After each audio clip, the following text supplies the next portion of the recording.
sachiez que c'est un film qui a été l'objet d'un travail très long de la part du réalisateur qui s'appelle Christian Rouault, puisqu'il a mis plus de 3 ans pour réaliser ce film.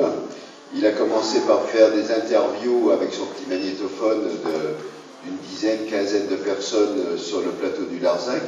Il a tout retranscrit sur le papier et à partir de là, il a choisi les personnages pour raconter l'histoire. Et donc, ça a été un vrai travail de préparation très important. Ensuite, il a été obligé d'aller chercher toutes les archives. Donc, vous allez voir pas mal d'archives au fur et à mesure du film. Certaines, la majorité, sont des archives qui ont été tournées par les paysans eux-mêmes. Donc, c'est pendant la lutte, il y en avait un qui était peut-être un peu plus moderne que les autres, mais encore que, j'en sais rien.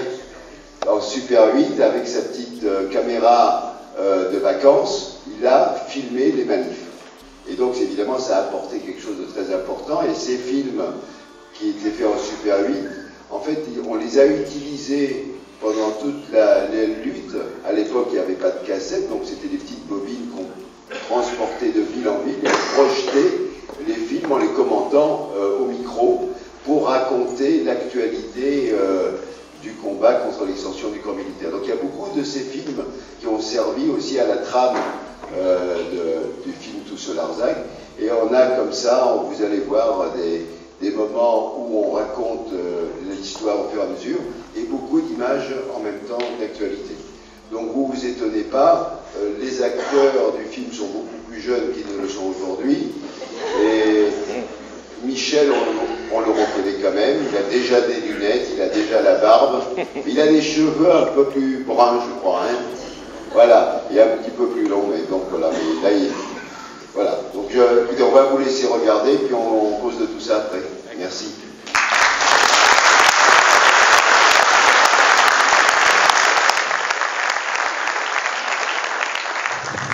Le camp du Larzac existe depuis longtemps. Il n'a jamais créé de problème. Il est nécessaire de l'étendre.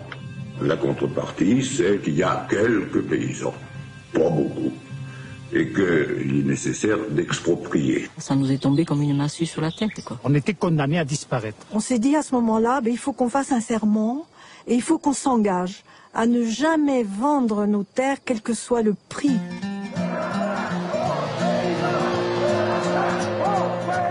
La première riposte, ça a été de protester avec les outils qu'on avait. Et dans la région, on a 2 choses, les brebis et les tracteurs. Et on s'est aperçu que c'était une arme extraordinaire, parce que nous, on sait comment l'apprendre une brebis. Des flics. Le Larzac, c'était devenu tentaculaire, comme une araignée. Il y avait des gens qui nous soutenaient partout, en fait, quoi. L'argent, il manque que ce mot à la bouche. Il faut qu'on leur prouve que malgré ce qu'ils ont fait, ben non, on restera. On répondait à une agression. Ils ne devaient pas comprendre d'ailleurs. Comment ces mecs-là, on veut les mettre dehors, ils continuent à vivre. Oui, on investit, oui, on continue. De notre petitesse à nous, arriver à leur faire la nique, c'était assez jouissif quand même. On fait partie d'une communauté. Le Larzac, on ne s'est pas battu pendant 10 ans pour voir partir un voisin. Le père Palot lui disait, nous, le Larzac, on l'a sous les pieds. Tant qu'on a les pieds dessus, ils ne le prendront pas.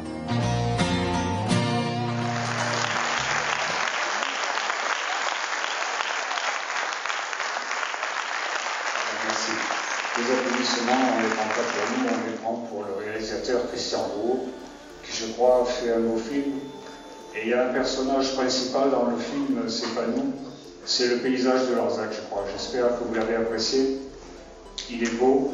Et il a beaucoup compté dans le combat parce que je crois vraiment que c'est un paysage qui forge les gens, qui les encourage à la résistance et qui les encourage à la force, quoi.